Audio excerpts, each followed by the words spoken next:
Hello மக்களே, கருணா இது செம இன்ட்ரெஸ்டிங்காக போயிட்டுருக்கு. சண்டே எபிசோட் வேறு இருக்க போது சித்ராவோட மேரேஜுக்கு ஒரு முடிவு வந்தாச்சுன்னே சொல்லலாம். ஒரு கட்டத்தில் நம்ம இந்துனால கிருபாவை அதிகாரிகள் எல்லாரும் வந்து அரெஸ்ட் பண்ணிட்டு போகிறாங்க. இதை தெரிஞ்சுக்கிட்ட கருணா நம்ம இந்துவை சும்மா விடுவாங்களா? எல்லாமே நம்ம இந்து பக்கம் திரும்புதுன்னே சொல்லலாம். அதே சமயத்தில் இந்து இந்த பிரச்சனையிலேருந்து எப்படி தப்பிச்சாங்க? வீடியோக்குள்ள போகிறக்கு முன்னாடி நம்ம சேனலுக்கு சப்ஸ்கிரைப் பண்ணுங்க. அப்படியே பக்கத்துல இருக்க பெல் ஐக்கனை கிளிக் பண்ணிடுங்க.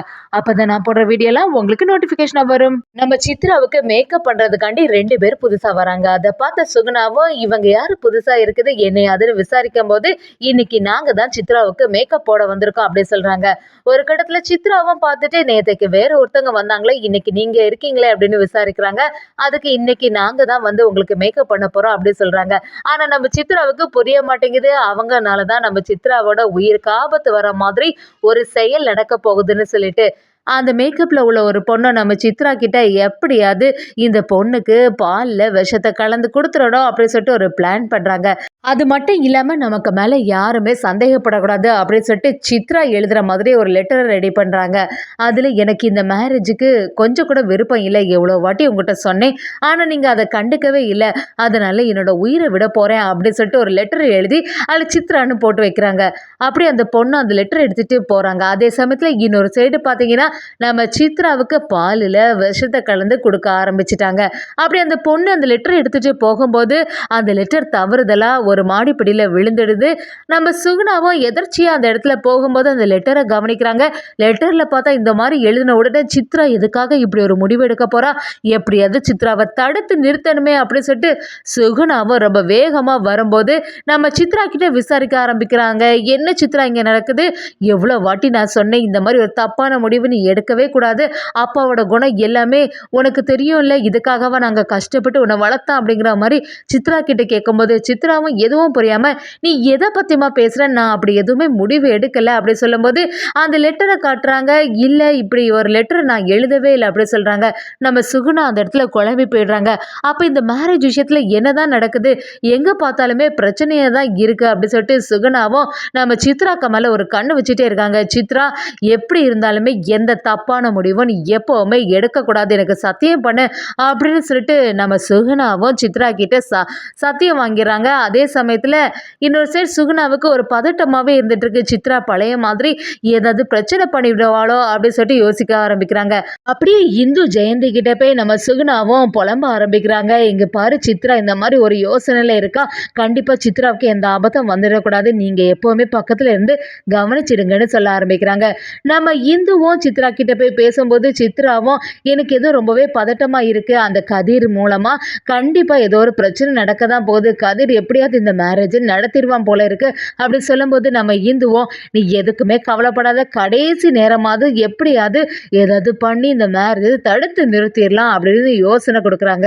அதே சமயத்துல கதிரும் இந்து கிட்ட வந்து நீ என்னதான் பிளான் பண்ணாலும் இந்த மேரேஜ் நடக்க தான் போகுது, இப்பவே உன்னை பத்தி கிருபா கிட்ட சொல்றதுக்கு எனக்கு நேரம் ஆகாது, போயும் ஒரு பொண்ணு கிட்ட நம்ம தோத்துட்டோமே அப்படிங்கிற ஒரு எண்ணம் வரக்கூடாது பார்த்தியா, அதனால தான் உன்னை பற்றி என்னை மாட்டி விடாமல் இருக்கேன், இந்த மேரேஜ் மட்டும் நல்லபடியாக முடியட்டு, அதுக்கப்புறமா உன்னை பார்த்துக்கலாம், இனிமே இந்த பொண்ணை நான் மேரேஜ் பண்ணிட்டேன்னா அதுக்கப்புறம் இந்த கிருபாவும் திவாகரும் நான் சொல்கிற மாதிரி தான் நடக்கணும், இந்த மொத்த சொத்தம் என்கிட்ட தான் வந்து சேரப்போகுது அப்படிங்கிற மாதிரி கதிர் வந்து நம்ம இந்து கிட்ட சொல்லி வைக்கிறாங்க. இந்துவும் எப்படி இருந்தாலுமே இந்த மேரேஜ் நடக்காதடா, வேணா பாரு உன்னை மாதிரி ஒரு ஃப்ராடு பயலுக்கு இந்த சித்ராவை நான் மேரேஜ் பண்ண விடுவேனா அப்படிங்கிற மாதிரி சொல்ல ஆரம்பிக்கிறாங்க. அதே சமயத்தில் மணமேடை வரைக்கும் நம்ம கதிர் வந்துடுறாங்க. அங்கே உள்ளவங்களும் சரி சித்ரா ரெடி ஆயிட்டாளா, சித்ராவை சீக்கிரமாக கூப்பிடுங்க அப்படின்னு சொல்ல ஆரம்பிக்கிறாங்க. சித்ராவும் ரொம்பவே பதட்டமாக அந்த இடத்துல வந்து நிற்கிறாங்க. ஆனால் நம்ம இந்து ஜெயந்தியை நம்பி தான் சித்ராவும் எப்படியாவது இந்த மேரேஜை கடைசி நிமிஷத்துலையாவது தடுத்து நிறுத்திடுவாங்க அப்படிங்கிற ஒரு எண்ணத்தில் இருந்துட்டு இருக்காங்க. கரெக்டாக தாலி கட்டுறதுக்காண்டி அந்த நம்ம கதிர் ரெடி ஆகிட்டு இருக்காங்க. கதிர்க்க மனசில் சந்தோஷப்படுறாங்க, இந்த தாலியை மட்டும் கட்டிட்டோன்னா அடுத்து எந்த பிரச்சனையும் வராது அப்படின்னு சொல்லிட்டு யோசிக்க ஆரம்பிக்கிறாங்க. சித்ரா கரெக்டாக அந்த சமயம் பார்த்து மயங்கி விழுறாங்க. இதை கொஞ்சம் கூட யாருமே எதிர்பார்க்கல. சுகுணா எல்லாரும் சேர்ந்து அப்படியே தாங்கி பிடிக்கிறாங்க. சித்ரா உனக்கு என்னாச்சு அப்படின்னு சொல்லிட்டு எல்லாருமே பதட்டமாக இருக்காங்க. நம்ம கிருபாவும் என்னாச்சு அப்படின்னு சொல்லி சித்ராவுக்கு மேலே எல்லாரோட கவனமும் இருக்குது. சித்ராவுக்கு எந்த ஆபத்தும் வந்துடக்கூடாதுன்னு சொல்லிட்டு எல்லாரும் யோசிக்க ஆரம்பிக்கிறாங்க. ஒரு கட்டத்தில் இந்த சான்ஸை யூஸ் பண்ணி நம்ம இந்துவும் எப்படியாவது உஷாராணி மேம் கிட்ட மட்டும் இந்த இன்ஃபர்மேஷனை பாஸ் பண்ணிட்டோன்னா அதுக்கடுத்த அதிகாரிகள் கண்டிப்பாக வந்து உஷாராணி மேமே இந்த கல்யாணத்தை நிறுத்திடுவாங்க அப்படின்னு சொல்லிட்டு நம்ம இந்துவும் பிளான் பண்ணுறாங்க. எல்லாரோட கவனமும் நம்ம சித்ரா கிட்ட இருக்கும்போது இந்து ஃபோன் பண்ணி கிருபாவோட பொண்ணு சித்ராவோட மேரேஜுக்கு நடக்க போதில் அந்த ஃபங்க்ஷனுக்கு நீங்கள் வந்திருந்தீங்கல்ல, அந்த இடத்துல தான் நான் பேசுகிறேன். அது மட்டும் இல்லாமல் சித்ராவுக்கு இந்த கல்யாணத்தில் கொஞ்சம் கூட இஷ்டமே இல்லை. மைனர் பொண்ணு வேற, அவளுக்கு எந்த விஷயமும் தெரியாது. அந்த கதிர் வேற நல்லவே கிடையாது. அப்படிப்பட்ட சிச்சுவேஷனில் அவள் ரொம்பவே மாட்டிட்டு இருக்கா அப்படிங்கிற மாதிரி சொல்ல ஆரம்பிக்கிறாங்க. இதை கேட்ட உடனே உஷாராணி மேடம் அப்படி பயங்கரமாக டென்ஷன் ஆகிறாங்க. என்ன சொல்கிறீங்க? அப்போ கண்டிப்பாக இந்த மேரேஜை தடுத்து நிறுத்திடலாம் அப்படின்னு சொல்லிட்டு நம்ம இந்துவுக்கு ஒரு ஐடியாவை கொடுக்குறாங்க. சித்ராவோட நிலைமை கொஞ்சம் சரியானோடனே நம்ம கிருபாவும் விடுற மாதிரி இல்லை, இந்த மேரேஜ் கண்டிப்பாக நடந்தே ஆகணும், சரி தாலி கட்டக்கூடிய வேலையை பாருங்க அப்படின்னு சொல்ல ஆரம்பிக்கிறாங்க. நம்ம சுகுணாவுக்கு மனசுக்கு கஷ்டமாகவே இருந்துட்டு இருக்கு. சித்ராவுக்கு இந்த மேரேஜில் கொஞ்சம் கூட விருப்பம் இல்லை, ஆனால் இது அவங்ககிட்ட சொல்லவும் முடியாது அப்படின்னு சொல்லிட்டு சுகுணா ரொம்பவே ஃபீல் பண்ண ஆரம்பிக்கிறாங்க. அந்த சமயத்தில் கரெக்டாட்டு நம்ம உஷாராணி அதிகாரிகளோட வந்து நிறுத்துங்கன்னு சொல்லிடுறாங்க. இதை கொஞ்சம் கூட யாருமே எதிர்பார்க்கல.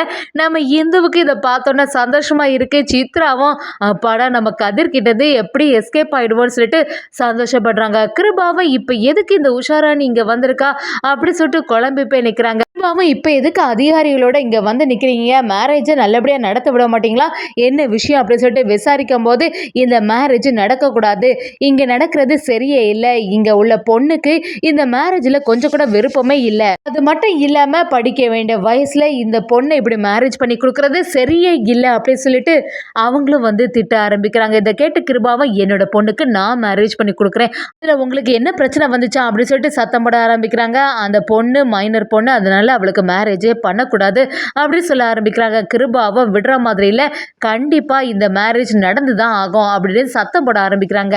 இதை கேட்டவங்களும் இதுக்கு மேலே நீங்கள் சத்தம் போட்டிங்கன்னா உங்களை அரெஸ்ட் பண்ணதை தவிர வேறு வழியே இல்லை, அந்த அதிகாரிகள்கிட்ட வந்து இவங்களை அரெஸ்ட் பண்ணுங்கன்னு சொல்லிடுறாங்க. கிருபாவை அப்படியே அரெஸ்ட் பண்ண போகும்போது இது சம்மந்தமாக யாரெல்லாம் இருக்காங்களோ அவங்க எல்லாருமே அரெஸ்ட் ஆகணும்னு சொல்லிட்டு நம்ம திவாகர் கதிர் எல்லாருமே அரெஸ்ட் பண்ண ஆரம்பிக்கிறாங்க. இதை கொஞ்சம் கூட நம்ம சுகுணா எல்லாம் எதிர்பார்க்கவே இல்லை. சுகுணாவும் என்னங்க விட்டுருங்க, அவங்க மேலே எந்த தப்புமே இல்லை, தயவு செய்து அவங்கள விட்டுருங்கன்னு சொல்லிட்டு சுகுணாவும் கதறி அழ ஆரம்பிக்கிறாங்க. என்னதான் பண்ணாலும் உஷாராணி விடுற மாதிரியில் கிருபாவும் கர்ணா கிட்ட வந்து கர்ணா நீ கண்டிப்பாக வெளியில் இருக்கணும், இந்த சூழ்ச்சிக்கு பின்னாடி யார் ஒளிஞ்சிருக்கா, யார் இதை வந்து இப்படி இன்ஃபர்மேஷன் சொன்னா அப்படிங்கிற எல்லா விஷயத்தையுமே நீ தெரிஞ்சுக்கணும், அது மட்டும் இல்லாமல் எனக்கு அந்த மினிஸ்டர் மேலேயே சந்தேகமாக தான் இருக்குது, அவன் அமைதியாக இந்த இடத்துல இருக்கும்போதே நான் வந்து யோசிச்சிருக்கணும், அவன் தான் இந்த வேலையை செய்திருக்க வாய்ப்பு இருக்குது அப்படிங்கிற மாதிரி யோசிக்க ஆரம்பிக்கிறாங்க. அதே சமயத்தில் உஷாராணிக்கிட்டேயும் நம்ம கிருபா நீ வந்து தப்பான இடத்துல கை வச்சுட்ட, கண்டிப்பாக இதுக்காக அனுபவிக்க போகிற அப்படின்னு சொல்லிட்டு மிரட்ட ஆரம்பிக்கிறாங்க. அதே சமயத்தில் நம்ம கர்ணாவுக்கு இந்து தான் இந்த செயலெல்லாம் செய்யதாங்க அப்படிங்கிற விஷயம்லாம் தெரிய வரப்போகுது. இந்துவை சரியாக வெளுத்தெடுக்கிறாங்கன்னே சொல்லலாம். ஒரு கட்டத்தில் அந்த கதிர் ஃப்ராடு பையன் அவங்கிட்ட இருந்து சித்ராவோட வாழ்க்கையை காப்பாற்றியிருக்காங்க அப்படிங்கிற ஒரு விஷயம் தெரிய வரும்போது தான் இந்துவை கர்ணா மன்னிக்கிறாங்கன்னே சொல்லலாம்.